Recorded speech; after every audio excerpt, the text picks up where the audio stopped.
जय महाराज। नमस्ते विद्यार्थी मित्रों।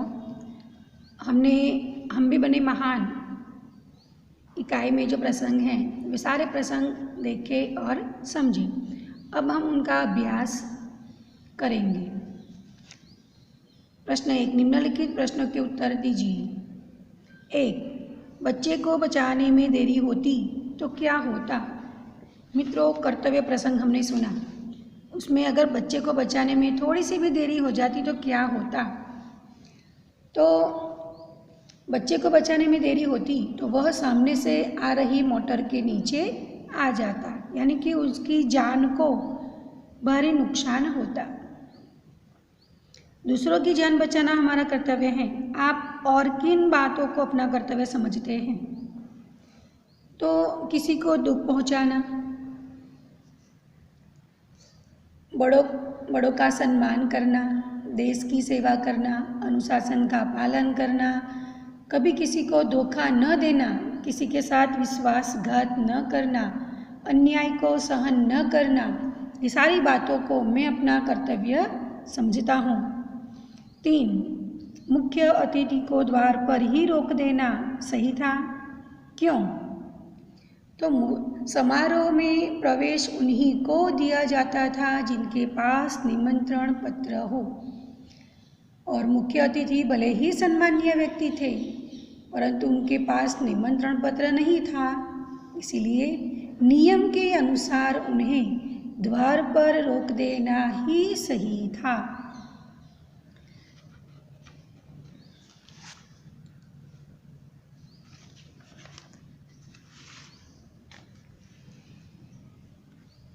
प्रश्न 4, आपको कहाँ कहाँ पर भेदभाव की नीतियाँ दिखाई देती हैं?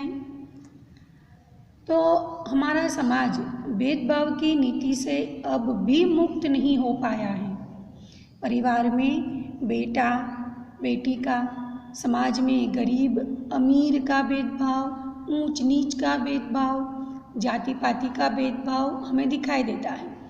सरकारी और निजी कार्यालयों में वरिष्ठ और कनिष्ठ के बीच भेदभाव की नीति दिखाई देती है। सफल होने के लिए हमें क्या करना चाहिए? तो सफल होने के लिए हमें लक्ष्य के प्रति जरा भी लापरवाही नहीं होना चाहिए।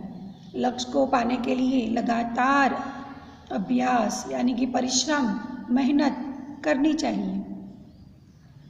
अभ्यास के समय दिखाई देने वाली अपनी त्रुटियों को दूर करना चाहिए। आप किसको प्रामाणिक इंसान कहते हैं? आपकी नज़र में प्रामाणिक इंसान कौन है, यह हमें यहाँ पर लिखना है। तो जो व्यक्ति अपनी मेहनत की कमाई के सिवाय और किसी धन का उपयोग नहीं करता, उसे मैं प्रामाणिक इंसान कहता हूँ। प्रामाणिक दुकानदार वस्तु का सही दाम लेता है। प्रामाणिक अधिकारी कभी किसी से रिश्वत नहीं लेता। प्रामाणिक टैक्सी वाला मीटर में दिखाए दाम से अधिक किराया नहीं लेता। ऐसे लोगों को मैं प्रामाणिक इंसान कहता हूँ। यहाँ देखिए प्रश्न नंबर 2,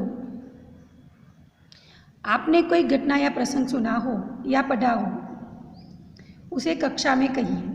कक्षा में प्रस्तुत की गई घटना या प्रसंग में से किसी एक को अपनी भाषा में लिखिए।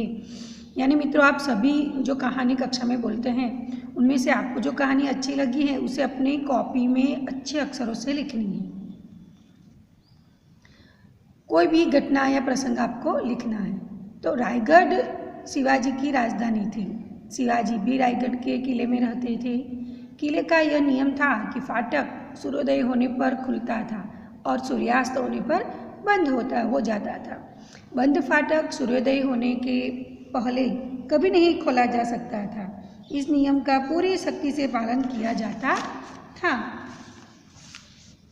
एक बार एक अधिकारी रात को 2 बजे आए और उन्होंने द्वारपाल को फाटक खोलने का आदेश दिया। उसने कहा कि वह शिवाजी का खास आदमी है और बहुत जरूरी काम से उनसे मिलना चाहता है। यदि वह उसे किले में नहीं जाने देगा तो शिवाजी उसे कड़ा दंड देंगे। वे उसे नौकरी से भी निकाल सकते हैं। द्वारपाल ने उससे साफ कह दिया, आप कोई भी हो और कुछ भी कहें, मैं फाटक नहीं खोलूँगा। आपको अंदर जाना है तो सुबह होने तक फाटक खुलने का इंतज़ार कीजिए। तब उस व्यक्ति ने द्वारपाल को फाटक खोलने के लिए एक बड़ी रकम देने का लालच दिया, लेकिन द्वारपाल ने किसी भी कीमत पर फाटक खोलने से इनकार कर दिया। आखिर फाटक अगले दिन सूर्योदय होने पर ही खुला। वास्तव में उस अधिकारी के रूप में शिवाजी ही अपने द्वारपाल की परीक्षा ले रहे थे। द्वारपाल की प्रामाणिकता और निष्ठा देखकर वे बहुत खुश हुए और उसे अच्छा इनाम भी दिया। इस तरह आप कोई भी प्रसंग अपनी कॉपी में अच्छी तरह से लिखिए।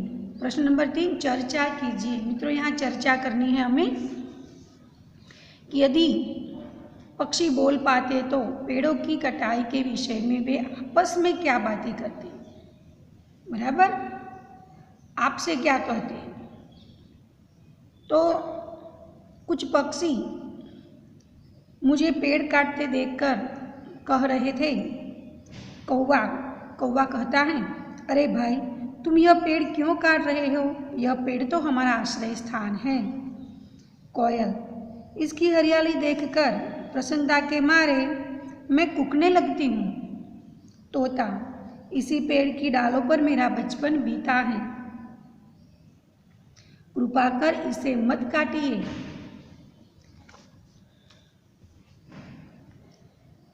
इसे मत काटिए, अरे ये पेड़ तो धरती के बेटे हैं, इन्हें काटने से धरती माँ रुष्ट हो जाएगी, दुखी हो जाएगी। जहाँ घने पेड़ होते हैं, जंगल होते हैं, वहाँ बहुत ही अच्छी वर्षा होती है। केवल हम पक्षी ही नहीं, सभी प्राणी जल से ही जिंदा हैं। आजकल जहाँ सूखा पड़ता है उसके लिए वहाँ के पेड़ों की कटाई ही जिम्मेदार हैं। पेड़ काटने से बादल भी दुखी रहते हैं, लेकिन तुम मनुष्य इन पेड़ों का महत्व नहीं जानते। ये पेड़ केवल फल, फूल और छाया ही नहीं देते, ये पेड़ तो वातावरण को शुद्ध बनाते हैं। कौवा कहता है, मैं समझता हूँ कि तोता भाई ने तुम्हें पेड़ों का महत्व अच्छी तरह से समझा दिया है। अब तुम पेड़ काटने की बात कभी नहीं सोचोगे। कोयल कहती है कि हाँ, तुम पेड़ काटोगे तो मैं कहाँ बैठकर मधुर गीत गाऊंगी। मेरी बोली की मिठास से ही तो आमों में मिठास आती है। पेड़ न होंगे तो बसंत कहाँ आएगा। इसीलिए मेरे भाई, पेड़ों को जिंदा रहने दो। ये जिंदा हैं तो सबकी जिंदगी सुरक्षित है। मित्रों, यदि पक्षी बोल पाते तो पेड़ों की कटाई में हमसे ऐसी बातें करते। 2, यदि धरती बोल पाती तो मनुष्य के बारे में ईश्वर से क्या शिकायत करती। मित्रों, धरती अगर बोल पाती तो हमारे शिकायत यानी कि मनुष्य की शिकायत वह ईश्वर से करती। तो कैसे शिकायत करती। यदि धरती बोल पाती तो मनुष्य के बारे में ईश्वर से कहती, हे प्रभु, तुम्हारा बनाया हुआ यह मनुष्य बहुत ही बुद्धिमान है। उसकी बुद्धि के चमत्कार देखकर तो आप भी हैरान हो जाएंगे। बिजली, cinema, television, mobile, telephone, computer, हवाई जहाज, रेलगाड़ी, मोटर, अरे कहाँ तक गिनाऊँ इसके करतब। शहरों में इसने स्वर्ग ही खड़ा कर दिया है। आपने इस बेटे की अक्लमंदी पर मुझे गर्व है, लेकिन इतना बुद्धिमान होने पर भी लोभ, ईर्ष्या, द्वेष, हिंसा, अनीति आदि से इसे छुटकारा नहीं मिला है। इसने बम और मिसाइल जैसे विनाश के भयानक साधन बनाए हैं। जो पेड़ मनुष्य को फल, फूल, छाया, लकड़ी और न जाने क्या क्या देते हैं, उन्हें यह बड़ी बेरहमी से काट रहा है। इसमें इतनी भी बुद्धि नहीं है कि पेड़ काट कर यह अपने ही पैरों पर कुल्हाड़ी मार रहा है, यानी कि अपना ही नुकसान कर रहा है। इसकी ऐसी ही नादानी से न जाने कितने जंगल बर्बाद हो जाएंगे, नष्ट हो जाएंगे। सूखा, बाढ़ आदि के रूप में उसका परिणाम भी भुगतना पड़ेगा। फिर भी इसकी आंखें नहीं खुल रही हैं। हे प्रभु, अब आप ही इसे समझाएं और राह पर लाइए। इस तरह धरती हमारे बारे में शिकायत करती। प्रश्न नंबर 4, निम्नलिखित परिच्छेद को पढ़िए और लिखिए। मित्रों, यहाँ जो पैराग्राफ दिया गया है, अब उसे आप अच्छी तरह से पढ़िए और सुंदर अक्षरों से अपनी कॉपी में लिख लीजिए। प्रश्न नंबर 5, निम्नलिखित परिच्छेदों में उचित विराम चिन्ह लगाकर लिखिए। यहाँ जो विराम चिन्ह दिए गए हैं इसका आपको उपयोग करना है और यहाँ उचित विराम चिन्ह लगाना है। बात पुराने जमाने की है, यहाँ हम करेंगे पूर्ण विराम। उन दिनों देवताओं और दानवों में युद्ध हो रहा था, पूर्ण विराम। दोनों पक्ष मिलकर एक बार प्रजापति के पास गए, दोनों मिलकर प्रजापति के पास गए, यहाँ आपको पूर्ण विराम लगाना है। वहाँ जाकर बोले, यहाँ हम करेंगे अल्पविराम और फिर दोहरा उद्धरण चिन्ह। क्या कहते हैं? मान्यवर, फिर अल्पविराम करना है। हम दोनों ही आपकी संतानें हैं, पूर्ण विराम। बताइए कि हम दोनों में बड़ा कौन है? यहाँ आपको प्रश्नार्थ चिन्ह करना है और फिर दोहरा उद्धरण चिन्ह समाप्त। इस प्रकार विराम चिन्ह आपको लगाने हैं। दूसरा पैराग्राफ, समय वह संपत्ति है जो प्रत्येक मनुष्य को प्रगति की ओर ले जाती है। यहाँ हमें करना है अल्पविराम, जो प्रत्येक मनुष्य को प्रगति की ओर ले जाती है, पूर्ण विराम करना है। यहाँ पर जो लोग इस धन का उचित विनियोग करते हैं, अल्प विराम करना है। यहाँ पर उन्हें शारीरिक सुख तथा आत्मिक आनंद प्राप्त होता है, पूर्ण विराम करना है। इसी के द्वारा मूर्ख चतुर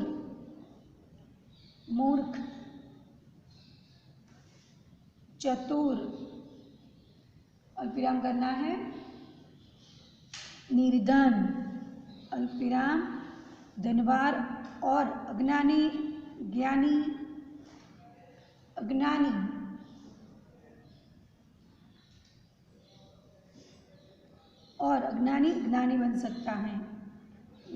बन सकता है, यहाँ कर दीजिए पूर्ण विराम।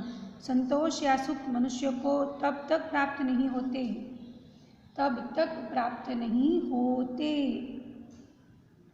जब तक वह उचित रीति से समय का उपयोग नहीं करता, बराबर, उपयोग नहीं करता, पूर्ण विराम। क्या तुम मानते हो कि समय निसंदेह एक रत्न राशि है? प्रश्नार्थ चिन्ह। इस प्रकार आप विराम चिन्ह कर लीजिए। स्वाध्याय प्रश्न नंबर 1, निम्नलिखित प्रश्न के उत्तर 1-2 वाक्य में लिखिए। लड़के ने रोने का क्या कारण बताया? तो लड़के ने रोने का कारण बताया कि उसके पास एक चवन्नी थी जो कहीं गिर गई है, अगर वह नहीं मिली तो माँ उसे बहुत पीटेगी। 2, नरेंद्र बड़ा होकर किस नाम से प्रसिद्ध हुआ? तो नरेंद्र बड़ा होकर स्वामी विवेकानंद के नाम से प्रसिद्ध हुआ।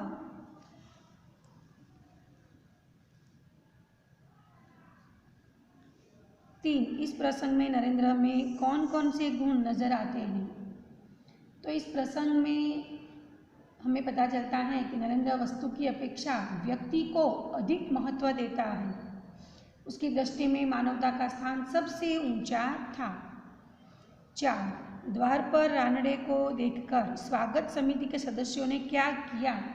तो द्वार पर रानड़े को देखकर स्वागत समिति के सदस्यों ने उन्हें आदरपूर्वक मंच की ओर ले जाने का प्रयास किया अल्पाहार के समय कौन नहीं दिखाई दे रहा था? तो अल्पाहार के समय क्रिकेट टीम का कप्तान नहीं दिखाई दे रहा था। सफलता के क्या क्या आधार हैं? तो लक्ष्य के प्रति एकाग्रता, अविरत अभ्यास, कठोर परिश्रम और लगन ही सफलता के आधार हैं। 7. हजरत अली ने एक मोमबत्ती बुझाकर दूसरी मोमबत्ती क्यों जलाई? तो हजरत अली राज का काम कर रहे थे, इसीलिए उन्होंने राज की मोमबत्ती जला रखी थी। जब उन्होंने निजी काम शुरू किया तो वह मोमबत्ती बुझाकर उन्होंने अपनी मोमबत्ती जलाई। इस प्रकार चोरी और हरामखोरी से बचने के लिए हजरत अली ने दूसरी मोमबत्ती जलाई। हमारे पुरखों ने क्या कहा है? तो हमारे पुरखों ने कहा है कि किसी के धन माल की लालसा नहीं करनी चाहिए, यानी कि मा गृदः कस्य स्विदधनम। प्रश्न नंबर 2, निम्नलिखित प्रश्नों के उत्तर लिखिए। 1. लोगों की बात सुनकर नरेंद्र ने क्या कहा? तो लोगों की बात सुनकर नरेंद्र ने कहा कि मेरा शिवलिंग तो साधारण मिट्टी का था। बालक की जान बचाने में वह टूट गया तो क्या हुआ? शिवलिंग को बचाने की अपेक्षा इस बालक की जान बचाना बहुत ही जरूरी था, यानी कि यह मेरा पहला कर्तव्य था। रानडे को किसने रोका? क्यों? तो रानडे को स्वयं सेवक ने रोका। पुणे के न्यू इंग्लिश हाई स्कूल में समारोह था। प्रमुख द्वार पर नियुक्त स्वयं सेवक को यह जिम्मेदारी सौंपी गई थी कि वह उन्हीं अतिथियों को प्रवेश दे जिसके पास निमंत्रण पत्र हो। रानडे समारोह के मुख्य अतिथि थे, परंतु उनके पास निमंत्रण पत्र नहीं था, इसीलिए स्वयं सेवक ने उन्हें रोका था। कोच, मैनेजर और साथी खिलाड़ी क्यों दंग रह गए? तो अल्पाहार के लिए सब हाजिर थे, परंतु टीम का कप्तान नहीं दिखाई दे रहा था। पूरी टीम उन्हें ढूंढने में लग गई थी, पर वह कहीं भी नजर नहीं आई। आखिर किसी ने उसे उसके कमरे की गैलरी में जाकर देखा तो वहाँ वह एक हाथ से गेंद दीवार पर फेंक रहा था और जब उससे टकराकर वह वापस आती थी तो दूसरे हाथ से गेंद को बल्ले से खेलता था। क्रिकेट के प्रति टीम के कप्तान का ऐसा लगाव देखकर कोच, मैनेजर और साथी खिलाड़ी दंग रह गए। राजकाज का काम कैसे अच्छी तरह से चल सकता था? तो हजरत अली राजकाज के लिए राज की मोमबत्ती जलाते थे। अपना काम करने के लिए वे राज की मोमबत्ती बुझाकर अपनी निजी मोमबत्ती जलाते थे। निजी काम के लिए राज की मोमबत्ती जलाना उनके लिए चोरी या हरामखोरी था। राजकाज में हजरत अली जैसी प्रामाणिकता रखी जाए तो ही वह अच्छी तरह से चल सकता था। प्रश्न नंबर 3, उचित विकल्प के सामने गोला कीजिए। यहाँ आपको उचित विकल्प के सामने गोलाकार करना है। नरेंद्र ने लड़के को क्या दिया? तो चवन्नी, यानी कि यहाँ आपको गोलाकार कर देना है इस प्रकार। समारोह के मुख्य अतिथि कौन थे? तो महादेव गोविंद रानडे। स्वयं सेवक क्या देखकर लोगों को यथास्थान ले जा रहा था? तो निमंत्रण पत्र। स्वागत समिति के सदस्य रानडे को किस ओर ले जाने का प्रयास कर रहे थे? तो मंच की ओर। किसे ढूंढने के लिए पूरी टीम लग गई थी? तो कप्तान को।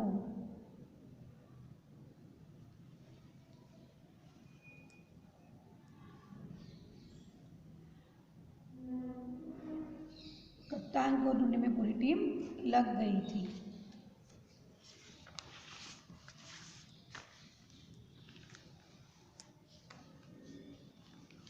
यहाँ देखिए प्रश्न नंबर 4, कोष्ठक में से शब्दों को चुनकर समानार्थी शब्दों की जोड़ बनाइए और प्रत्येक शब्द का वाक्य में प्रयोग कीजिए।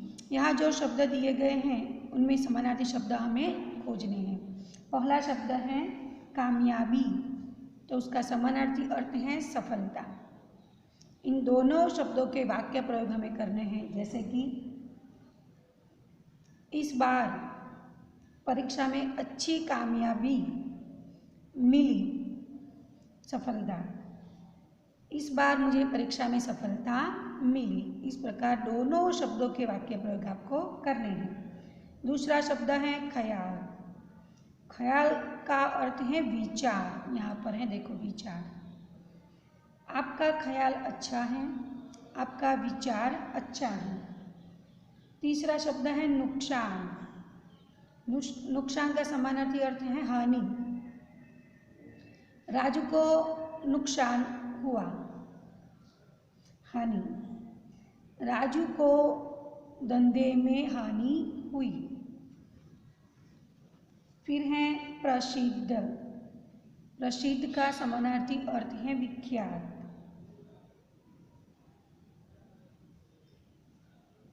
पालीताणा गुजरात का प्रसिद्ध तीर्थ स्थल है। पालीताणा गुजरात का विख्यात तीर्थ स्थल है।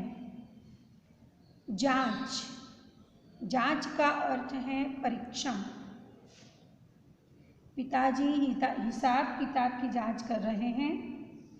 पिताजी हिसाब किताब का परीक्षण कर रहे हैं। फिर शब्द है अमीर, तो उसका समानार्थी अर्थ है धनवान।